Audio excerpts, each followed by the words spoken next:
শোনো পিচ্চি, আমার কাছে আসার চেষ্টা করো না। আমি তোমাকে কখনোই স্বামী হিসেবে মানতে পারবো না।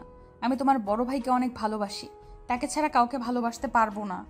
আচ্ছা, তা আমাকে কেন বিয়ে করলেন যদি আমাকে ভালো না বাসতে পারবেন? আমি তোমায় বিয়ে করতে চাই নাই, তোমার ভাইকে ভেবে এই বিয়েতে রাজি হয়েছিলাম, কিন্তু তোমার ভাইয়া যে এইভাবে পালিয়ে যাবে আমি কখনোই ভাবতে পারি নাই। ও আচ্ছা, সব বুঝলাম। তা আপনি যখন দেখলেন ভাইয়া অন্য একটা মেয়েকে নিয়ে পালিয়ে গেছে, তখন কেন সবাইকে বলেন না আপনি আমাকে বিয়ে করতে চান না? আমি দুই ফ্যামিলির মান সম্মানের কথা ভেবে কিছু বলতে পারি নাই। ও আচ্ছা, মহান ব্যক্তি তাহলে আপনি। মানে? না কিছু না। আচ্ছা, আপনি তাহলে ফ্রেশ হয়ে নিন, আর আপনি যদি চান তাহলে দুইজন মিলে নফল নামাজটা পড়তে পারি। আচ্ছা। রিয়া ওয়াশরুমে চলে গেল। আবির খাটের উপরে পা ঝুলিয়ে মাথা নিচের দিকে করে বসে থেকে ভাবতে লাগলো। যেই মেয়ে আমার বড় ভাইকে ভালোবাসে, সেই মেয়ে কি কোনো দিন আমায় ভালোবাসবে? নাকি আমাদের ভিতরে বিচ্ছেদ নাম শব্দটা চলে আসবে? আচ্ছা, মানুষ যখন যেই জিনিসটাকে বেশি ভয় পায়, সেই জিনিসটা কেন তার সাথে হয়? বিচ্ছেদ শব্দটা আমার খুব ভয় লাগে, কিন্তু আজ সেই বিচ্ছেদ শব্দ কাছে পৌঁছে গেছি। আবির কথাগুলো ভাবতে লাগলো। রিয়া ওয়াশরুম থেকে বের হয়ে আবিরকে ডাকলে আবির কোনো সাড়া শব্দ দিচ্ছে না দেখে রিয়া আবিরের সামনে গিয়ে হাত নাড়ালে আবির নিজের ভাবনার জগৎ থেকে বের হয়ে বলল, আপনার হয়ে গেছে? হ্যাঁ, তুমি যাও। আবির আলমারি থেকে শার্ট প্যান্ট বের করে ওয়াশরুমে চলে গেল। ফ্রেশ হয়ে ড্রেস পরিবর্তন করে উজু করে ওয়াশরুম থেকে বের হইল। চাইনামাজ বের করে দুইজনে নামাজে দাঁড়িয়ে গেল। নামাজ শেষ করে আবির চাইনামাজ ভাঁজ করে ব্যালকনিতে চলে গেল। আকাশের পানে এক নজরে তাকিয়ে দেখতে লাগলো। রিয়া খাটের মাঝখানে কুলবালিশ দিয়ে শুয়ে পড়ল। আবির অনেকক্ষণ দাঁড়িয়ে থাকতে থাকতে ঘুম পেতে লাগলো। আবির ব্যালকনিতে আর দাঁড়িয়ে না থেকে রুমে চলে আসলো। রুমে এসে দেখে রিয়া শুয়ে আছে মাঝখানে কোলবালিশ দিয়ে। আবির রিয়ার পাশের বালিশটা নিয়ে সোফায় শুয়ে পড়ল। সকালে ঘুম ভাঙতেই দেখে রিয়া আয়নার সামনে বসে ভেজা চুল চিরুনি করছে। আয়নার ভেতর থেকে আবিরকে তাকিয়ে থাকতে দেখে বলল, কি ব্যাপার, আমার দিকে এভাবে তাকিয়ে আছো কেন? আবির সাথে সাথে চোখ ডলতে ডলতে বিছানা থেকে উঠে বলল, কই তাকালাম? আমি তো দেখলাম তুমি আমার দিকে তাকিয়েছিলে। চোখ গেছে তাই তাকাইছি। আবিরকে কিছু বলতে যাবে আবির আলমারি থেকে শার্ট প্যান্ট বের করে ওয়াশরুমে চলে গেল। আবির গোসল করে এসেছে দেখে রিয়া রুমে নাই।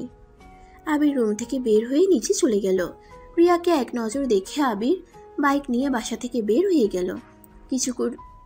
কিছু দূর যেতে ওর বড় ভাই রাফি কল দিল। আবির বাইকটা থামিয়ে কলটা রিসিভ করতে ওর পাশ থেকে ওর বড় ভাই বলল, ওই তোর ফোন ধরতে কত সময় লাগে? নতুন বউ পেয়ে কি ভাবে উঠে গেছস নাকি? সরি ভাইয়া, আমি তো বের হইছি, তাই বাইক থামিয়ে ফোন ধরতে একটু সময় লাগছে। ভাইয়া, আপনি এখন কোথায় আছেন? আমি তোকে ঠিকানা ট্যাক্স করে দিচ্ছি, তুই 50,000 টাকা নিয়ে ওখানে চলে আয়। ভাইয়া, আমি এত টাকা কোথায় পাবো? আর আপনি বা এত টাকা দিয়ে কি করবেন? তোকে বলতে হবে আমি টাকা দিয়ে কি করব না করব, যেটা বলছে ওটা কর। আম্মুর কাছে গিয়ে বল, আম্মু তোকে টাকা দিয়ে দিবে। আচ্ছা ভাইয়া, আমি বাসায় গিয়ে টাকা নিয়ে আসছি। আবিরের কথা শেষ হইলে রাফি ফোনটা কেটে দিল। আবির বাইক ঘুরিয়ে বাসার দিকে চলে গেল। বাসায় গিয়ে দেখে ওর আম্মু রান্নাঘরে রিয়ার সাথে কথা বলছে আর কাজ করছে। আবির রান্নাঘরে যেতেই আবিরের আম্মু রাগের লোক নিয়ে তাকিয়ে বলল, তুই এখানে কেন? আম্মু, আপনার সাথে আমার কথা ছিল। আপনি কি আমার সাথে আপনার রুমে যাবেন? দেখতে পারছিস আমি এখানে কাজ করছি? কাজ বাদ দিয়ে আমার তোর কাছে কথা বলতে যেতে হবে? যা এখান থেকে। আম্মু, আমার কথাটা তো শুনেন। আমি আমার দরকারে আপনাকে যেতে বলছি না। আবির, কানের কাছে ঘ্যান ঘ্যান করিস না তো, এখান থেকে যা। আম্মু, আমার কথাটা শুনলে তো পারেন। আমি কি নিজের জন্য আপনাকে ডাকছি? আমি তো আপনার ছেলের জন্য ডাকছি। ভাইয়া 50,000 টাকা চাইছে। আবিরের কথা শুনে রিয়া অবাক হয়ে আবিরকে কিছু বলতে যাবে, তখনই আবিরের আম্মু ওর হাত ধরে নিয়ে যায়। রিয়া আবিরের আম্মু আর আবিরের চলে যাওয়ার দিকে তাকিয়ে দেখতে লাগলো। আবিরকে রুমে নিয়ে গিয়ে 60,000 টাকা বের করে দিয়ে বলল, শোন, এখানে 60,000 টাকা আছে, তুই এটা নিয়ে গিয়ে তোর ভাইয়াকে দিবি। আর শুন, তোর ভাইয়াকে আর ভাবিকে বলে দিবি বিয়ের সব ঝামেলা শেষ হলে যেন বাসায় চলে আসে, আপদ বাইরে থাকুক। আর হ্যাঁ, টাকা লাগলে ব্যাংক থেকে যেন তুলে না। তোর আব্বু জানতে পারলে অনেক রেগে যাবে। তুই তো জানিস তোর আব্বু কতটা রেগে আছে। আম্মু, আপনি কি জানতেন ভাইয়া এভাবে পালিয়ে যাবে? হ্যাঁ, জানতাম। আম্মু, তাহলে এই বিয়ে কেন ঠিক করেছিলেন? তোকে বিয়ে করানোর জন্য। মানে? মানে সহজ, যে মেয়ে তোর গলায় ঝুলিয়ে দিয়েছি এই মেয়ে রাফির প্রেমে পাগল। আমার মনে হয় না ওই তোকে স্বামী হিসাবে মেনে নেবে। আর যে রাগ বদমেজাজি মেয়ে, তোর জীবনটা যে 12টা বাজিয়ে দিবে, এটা আমি গ্যারান্টি দিয়ে বলতে পারি। আর তোর জন্য আরেকটা সারপ্রাইজ আছে, টাকা নিয়ে যা, তাহলে দেখতে পারবি। কথাগুলো বলে আবিরের আম্মু হাসতে লাগলো। আবিরের চোখের পানিগুলো যেন গড়িয়ে পড়বে। সাথে সাথে আবির চোখ মুছে ফেলে হাসি মুখে বলল, ও আচ্ছা আম্মু, আপনার আর ভাইয়ার বুদ্ধি অনেক সুন্দর। কত নিখুঁতভাবে আমাকে বিয়ে করালেন। আচ্ছা আম্মু, থাকেন, আমি যাই। আবির মিষ্টি করে একটা হাসি দিয়ে রুম থেকে বের হয়ে গেল। আবিরের চোখ থেকে টপ টপ করে পানি পড়তে লাগলো। আবির মনে মনে ভাবতে লাগলো, আচ্ছা, এইটা কেমন মা ভাই?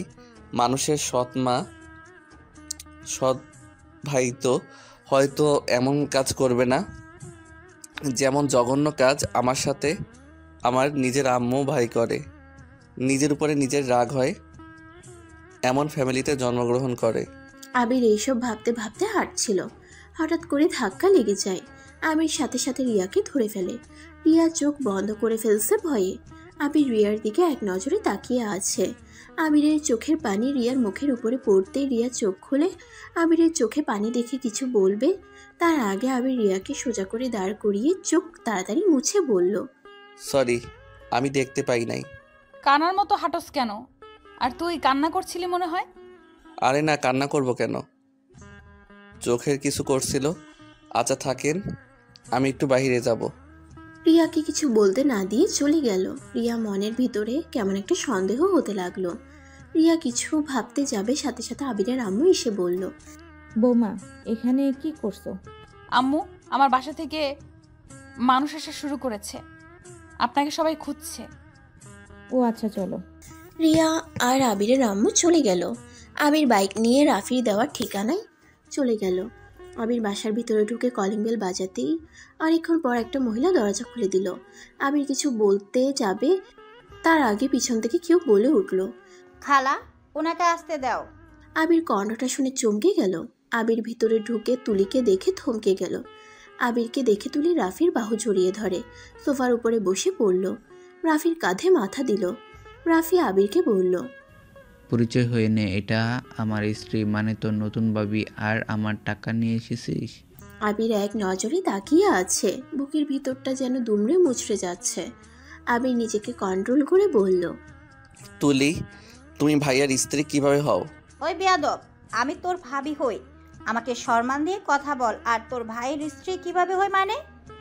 আমার বিয়ে হয়েছে, সেখানে আমি রাফির স্ত্রী হব না তো কি হব? তুমি তো আমায় ভালোবাসতে, তাহলে ভাইয়াকে কোন হিসাবে বিয়ে করলে?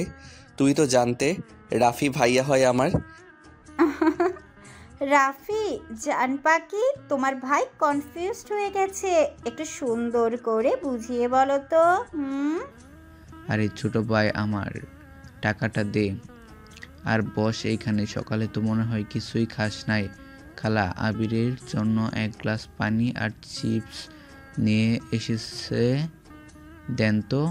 আমি কিছু খাবো না, এই নিন আপনার টাকা, আমি তাহলে আসছি। ও হ্যাঁ, আম্মু বলেছিল বিয়ের ঝামেলা শেষ হলে বাসায় যেতে তার আগে যেতে না করেছে। আবির কথাটা বলে চলে যেতে নিলে তখনই রাফি পিছন থেকে বলল, কিরে শুনবি না, তোর গার্লফ্রেন্ড আমার বউ কিভাবে হলো? আরে শুনে যা, তাহলে অনেকটা মন হালকা হবে তোর। আমার মন হালকা করার কথা চিন্তা করার জন্য ধন্যবাদ আপনাকে।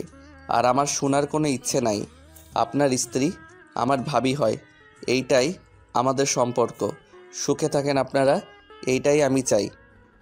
আরে দেবরজি শুনে যাও আমার পরিচয় আর আমাদের বিয়ের কাহিনী। তুলি আবিরের হাত ধরে সোফায় বসিয়ে দেয়। আবির চলে যেতে নিলে রাফি হাত শক্ত করে ধরে ফেলে। রাফি আবিরকে বলে, শুন, তুলির সাথে আমার 4 বছরের রিলেশন। কি 4 বছর রিলেশন হইলে তাহলে তুলি এই 1 বছর আমার সাথে রিলেশন জড়িয়েছিলেন কেন? আবিরের মুখ চেপে ধরে রাগের লোক নিয়ে চোখ বড় বড় করে বলল, আমি রফিক তালুকদারের ভাস্তি, আর কিছু বলতে হবে না নিশ্চয়ই, বুঝতে পারছো? তোকে এখন এখানে খুন করে রেখে দিতে ইচ্ছে করছে। তুলি কথাগুলো বলে ঠাস ঠাস করে গালে থাপ্পড় মারল। আবিরের ঠোঁট কিছুটা কেটে গেল, গাল দুইটা লাল বর্ণ ধারণ করলো।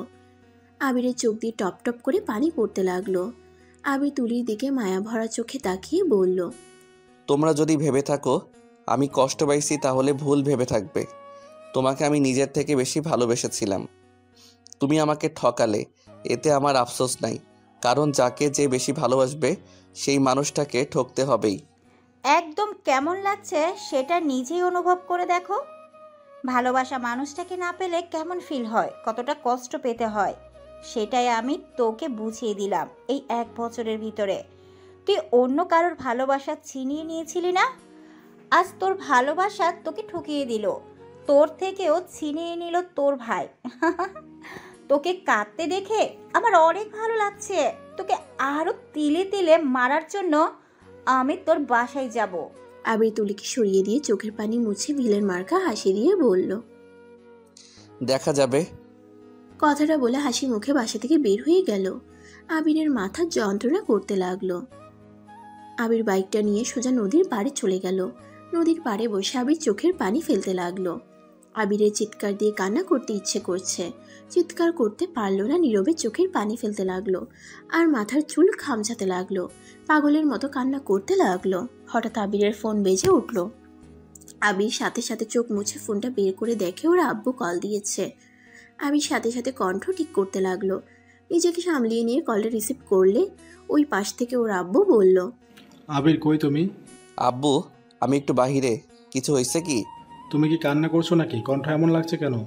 না আব্বু, এমনি ঠান্ডা লাগছে হয়তো। আব্বু কল কেন দিয়েছেন? আচ্ছা তাড়াতাড়ি বাসায় আসো, তোমার শ্বশুর বাড়ির লোকজন এসেছে। আর কত বাজে একবার ঘুরে দেখছো? তাড়াতাড়ি বাসায় আসো। আচ্ছা আব্বু, আমি আসছি। আমির ফোনটা কেটে দিয়ে বাইকটা নিয়ে সোজা বাসার দিকে রওনা দিল। 40 মিনিটের ভিতরে বাসায় পৌঁছে গেল। বাসার ভিতরে ঢুকতে রিয়ার আত্মীয় স্বজন সবার সাথে কুশল বিনিময় করতে লাগলো। সবার সাথে কথা বলা শেষ করে আবির সোজা ওর আব্বুকে খুঁজতে লাগলো। আবির ওর আম্মুর রুমের কাছে গেলে দেখে ওর আম্মু আব্বু ঝগড়া করছে। আবির দরজার কাছে গিয়ে বলল, আব্বু আসবো? আসো। আবিরের আম্মু রেগে রুম থেকে বের হয়ে গেল। আবির ওর আব্বুর কাছে গিয়ে বসলো। আবির ওর আব্বুকে বলল, আব্বু আম্মুর সাথে আবার ঝগড়া করছেন কেন? কি করবো, তোর আম্মু ইচ্ছে করে আমার সাথে ঝামেলা করে। তোর ভাইয়া তোর আম্মুর জন্য এমন একটা কাজ করলো, একবারও আমার মান সম্মানের কথা ভাবলো না। একবার আমাকে বলতে পারতো কাউকে ওই ভালোবাসে আমি কি না করতাম যে ওই মেয়ের সাথে বিয়ে দিব না।